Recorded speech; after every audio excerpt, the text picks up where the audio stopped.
Vikas Khemani, CEO, Wholesale Capital Markets at Edelweiss Financial Services as well, joins us on board. Vikas, hi, morning. Good to have you on the show. What is it that you're making of the market setup right now, especially in light of the Fed commentary overnight, Vikas? Because they've pulled the plug on quantitative easing, but still no rate hike in sight. In fact, they've pushed it even further. Yeah, I think quantitative easing, pulling out of the quantitative easing was kind of expected, and I think that has gone as expected. But I think probably market was expecting them to give somewhat dovish comment about postponing the possible interest rate hike in US, and I think that didn't happen. That comfort didn't come, and probably that risk still continues to remain on the markets. So I think to that extent, probably markets would be disappointed. But I don't think anything would change significantly at this point in time as far as the Indian markets are concerned. That risk obviously will remain as and when that happens, and implication will have to be seen out. But I think probably now market will go back and look at what is in store for Indian story, and I think how the growth numbers will pan out, how the reforms are continuing, what kind of local data pans out. And I think if you look at markets have rallied a fair bit. We are into quarterly earnings seasons. Earnings season has been decent so far. I do feel that markets probably would consolidate here for some time in a shorter term. But yeah, I think market will start looking for the next triggers in terms of a pre-budget rally, what could pan out in budget, because I think this budget is going to be very important, because the last budget was a very quickly prepared budget, but this budget should be a lot more thought out, and a lot more expectation would be there from this budget. So I think that kind of rally probably maybe in December or early January can start building it. So I think this is how probably market will behave. From medium term to long term perspective, I think India remains one of the best markets to be invested into. Equity remains one of the best asset class to be invested into. Because what happens though, I mean, we've seen bulk of the earnings season over already. IT has been ho-hum, metals have started to move up, banks also has been a bit of a mixed bag. So results are pretty much a non-event of sorts if you take sectors at large. What's impressed you and what hasn't? So I think again it is very much sector specific, but I think again if you look at right now, markets are based a lot more on the expectations going forward, and I guess recent rally in the banking sector has more to do with the possible reduction in the interest rate as and when that happens, given the fact that inflation has been coming down sustainably. So I think the current numbers might not be very representative, let us say, for a large sector like banking, where I think still asset quality issues have been still they are outstanding and still unresolved. So I think those kind of sectors would do based on the possible macroeconomic factors. But things like IT, where definitely somewhat slowdown has been seen in this result, there would be some amount of sectoral rotation will happen. We have seen fair bit of investors churning out of IT and looking for other sectors. So I think this kind of somewhat sector rotation will start happening, especially from IT and little bit from pharma out of this from these sectors to other sectors, which were underway. But I think probably this quarterly results would accelerate that, or probably as and when the interest rate cutting environment starts building and more confidence comes around in either this policy or next policy, people will accelerate that process. Vikas, could realty be the one beneficiary of this sector rotation that you just talked about? Because one has really seen the move come in on realty off late. I mean, it could be just a trading play, but what's the sense that you're getting? Could these sectors now, which have been so bogged down, still a whole lot of negative news looming large, become investment bets? See, reality as a sector looks very interesting. It being interest rate sensitive, also very much leveraged to the economic growth, employment creation. All those things are fine. I think so. Sector looks good, but unfortunately, in the sector there are not many large players you can have without any issues. So if you look at some of the large players have had many issues recently. So I think that's the reason I think investors are a bit hesitant committing large amount of money in this. Wherever there are good quality stocks and good quality companies, they are either very small, so where investors can't come in. So I think this sector has this particular peculiarity. But if you ask me, would realty as an asset class would realty companies do well? Answer is yes. But currently the choice of stocks to play for investors is very limited, and that I think problem continues to remain. Okay, Vikas, lots more to chat about. Stay put with us. We're going to take a very quick break. When we come back, also get your stock ideas for the day from Mitesh Thakkar.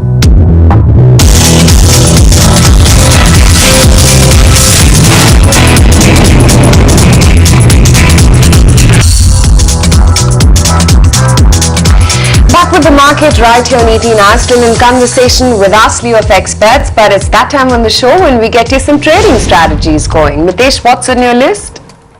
Yeah. Today I would recommend a buy on Bajaj Auto, which made a fresh closing high.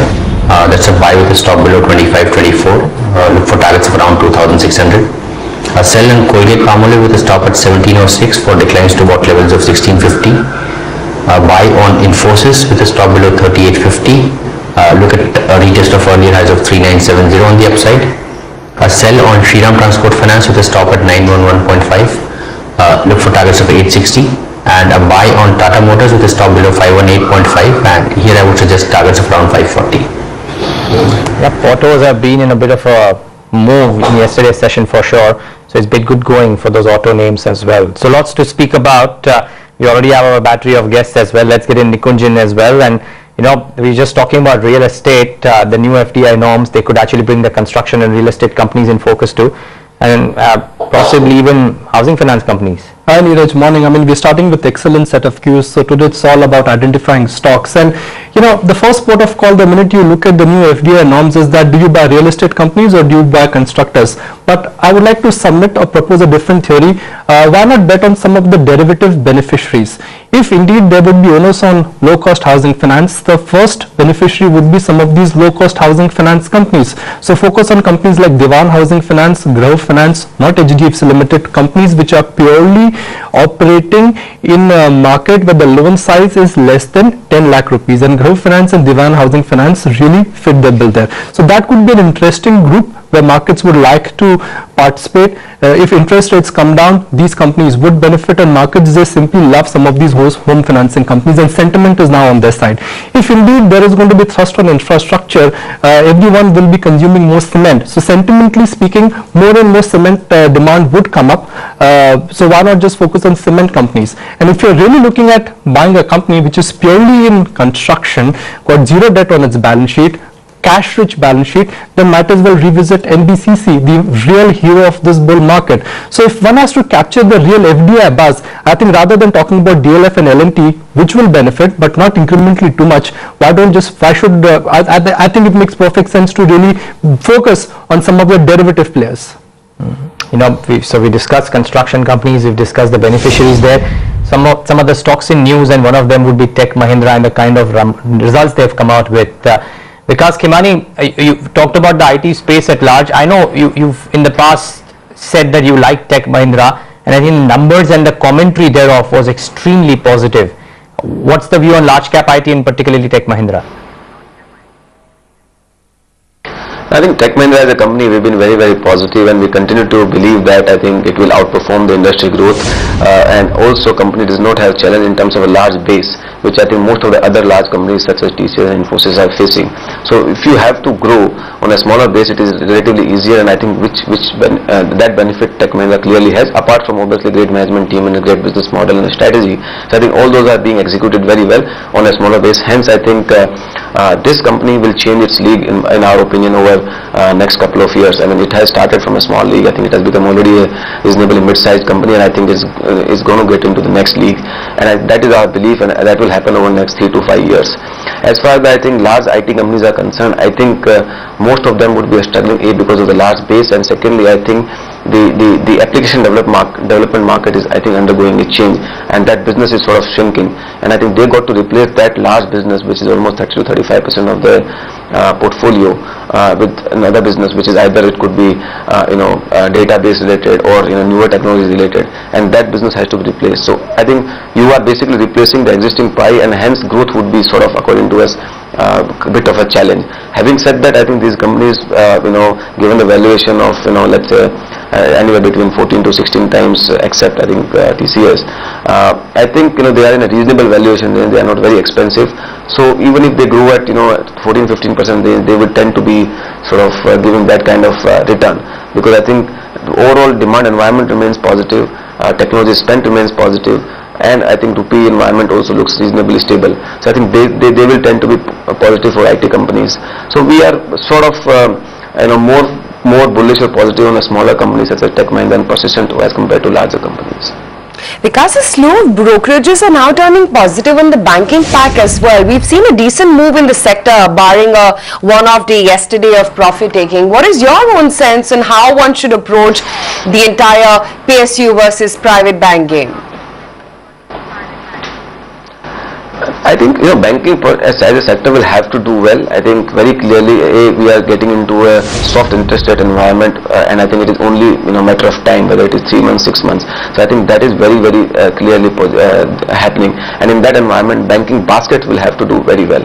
I think as far as PSU versus private is concerned, currently private banks would do well, because I think public sector banks are sort of facing some challenges in terms of growth, because I think most of the banks are either not having leadership in place, or I think government is trying to work out a sort of plan to get the leadership in place and get the sort of lending side right. Currently most of the PSU banks have frozen their lending. So if you look at recent commentary by the private banks, and their corporate loan books have been growing almost 30-40%. So obviously they are taking away market share from the public sector banks. So I think this shift is happening, and hence we think that private sector banks are likely to do well irrespective of what's happening in public sector bank. But public sector bank will do well only once government comes out very clearly what is their plan, how they sort of re-energize the whole space. They've been talking about getting the appointments right. They've been talking about doing a lot of reforms on the operations of these banks. I think once that confidence comes, probably you will start seeing and also I think you will have to wait and watch for what happened on some of the power sector related NPAs, road sector related NPAs. So I think all those things will sort of take some time. So maybe PSUs in a shorter to medium term might lag in terms of performance private sector bank, but I think over a period of time it will match up, because I think they are very large franchises, and I think they will also benefit from the interest rates coming down.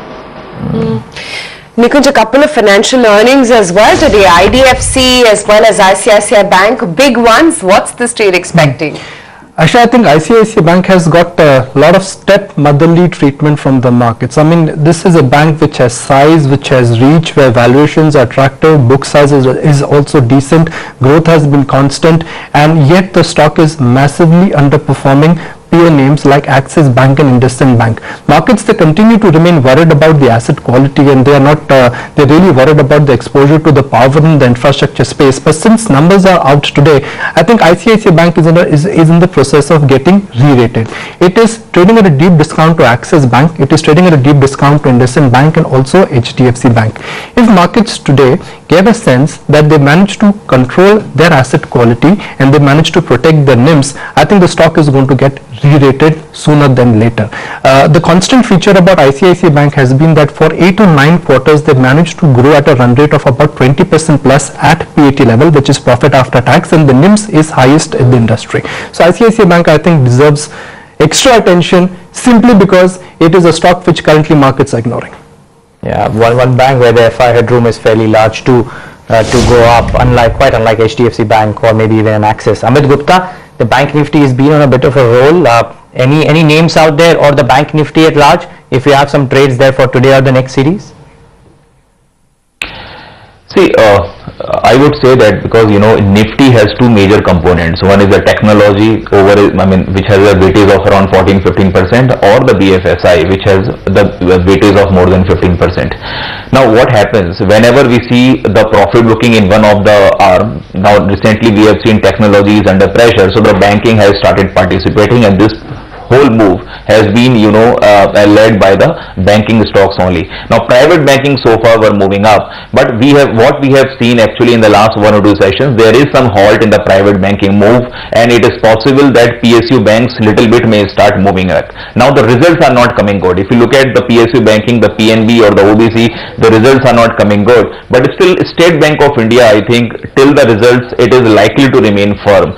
2600 has remained a very critical resistance if you look at the last couple of series, 26 call writers were very active, but now this has moved above 2600. So I think there may be a scenario when Bank Nifty may start moving towards SBI may start moving towards 2750 kind of levels also. In the private banking, I think 2 or 3 stocks like IndusInd Bank, as you mentioned, it has already moved up to 700. There may be some cool off, and afterwards around 670, 680 possibly we can again start buying into the stock. But Kotak Mahindra, I think it has already consolidated for quite a long, around 1040, 1030 levels. In fact, in this series only we saw 960 call option being written in Kotak Mahindra, and that's why this was the laggard out of the whole pack. But now these 250 contracts which were seen in 960 call options, they have reduced after the results, and the stock has started moving back. I think 1040 will remain the immediate support, and on the higher side we should look for targets of 1200 in the stock. So this remains one preferred pick in the private banking right now. Great, Amit. Really good having you. I understand we have to let you go for an expiry as well, but thanks so much for taking the time out and joining us.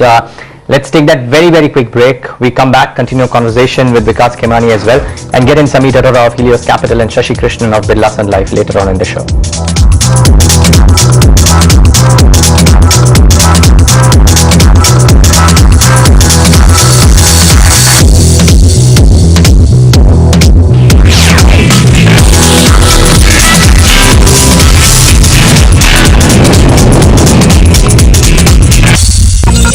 Just about. Welcome back to First Trades. Over 40 seconds left for the pre-open session to begin, and we'll probably consolidate in today's session early morning trade. The interesting thing would be to see what IT and what the metal space do. Among stocks in news, I think Tech Mahindra would be the big key for at least the large cap IT space. Let's see which way Tech Mahindra moves. The results have been fairly positive.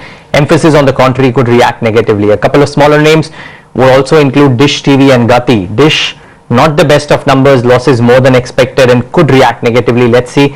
Gati, fairly decent numbers. Let's see which way the stock moves as well. So 3 or 4 stocks in news essentially based on results which will move around, and then look out for the entire real estate stroke construction space because of the FDI news. But here come the first rates on the index, and the Nifty flat really. I think these rates will settle. We probably have a bit of a red on the screen. Let's see what's moving in the green.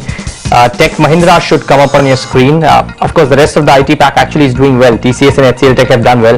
Tech Mahindra has opened up almost 2% up, and I wouldn't be surprised if it's in the green by a margin, because both the results and the commentary was extremely positive. I also want to look at what is the banking space doing, because PSU banks took a pause in yesterday's session. So bring up SBI, bring up PNB and Bank of Baroda and see what those have done. By the way, the rupee is open to 61.52. So well, there is quite a bit of a reaction to currency in today's session. 61.53 now, incidentally. So watch out for that. Remember, dollar index started rising since yesterday, so that will have some bit of an impact as well. But the currency at 61.53, so there is a fair bit of activity out there. Any losers on the index to start off with is what I'm interested in seeing. Hindalco, mild bit of pressure. Let's see, it was the best performing stock yesterday. Massive OI build up too. Let's see what happens there. And ICICI Bank has started off with a tinge of red in the first 1 minute of trade. Let's see if those rates improve as well or no. But Aisha, Tech Mahindra it is on the large cap gaining side. Oh yes, that is. And in line with the rest of the globe, even the pre-open rates are suggesting a very quiet start. That's exactly how the world has panned out today. But quickly go across to Manisha, talk about which way the currency is headed this morning. Manisha? Thank you for that, Aisha. Well, after trading within a very strict range for last 3 sessions, the rupee has seen a sharp decline coming in today. 61.5 has broken on the opening trades itself, and you are looking at a 0.3% of a decline coming in for the currency. It's pretty much in line with what the global currencies also are doing. Most of the Asian currencies are trading in the negative. The dollar has gained to a 3-week highs versus the Japanese yen, 1-week high versus the euro, and the dollar index itself has jumped up back above 86, which is a 4-week highs for itself, and this is after the Fed meeting yesterday and the kind of statements that have come in from that. Quite hawkish, and that really seems to be impacting the currency at this point. Fed not only have they closed the bond buying program on a monthly basis, but have talked about keeping interest rates at the current levels for a considerable time. But most of the analysts watch it or feel that the first interest rate hike could really come in by the October month of 2015, and that seems to be putting pressure on prices. The Indian rupee having broken below 61.50, 61.80 is the next level that you need to watch out for on the currency in the intraday market today. Well, thanks a lot for that, Manisha. We'll watch out for those levels. That's our currencies editor, Manisha Gupta. But to the top 3 stocks that dealing rooms are recommending today morning, Ajay is here with a list of those. Ajay, good morning. Good morning, Neeraj. Neeraj, looks like the cash-based stocks are doing much better for dealers in the last couple of days. Perhaps they were betting more on cash-based stocks being expiry week. Look at how yesterday Max India shot up 8%. The same guys are today indicating Century Ply, again a cash-based stock. The numbers are slated to be released in today's session around 12. They're expecting a massive jump in profits and overall profitability trajectory of the company to improve from here on. So management commentary will also be good. In fact, there could also be an element of pref issue which could come from the company side to some marquee investors. So watch out for Century Ply. In the last couple of days, delivery-based buying in that particular counter has improved. Apart from that, Container Corp is another one. Now numbers were released last evening.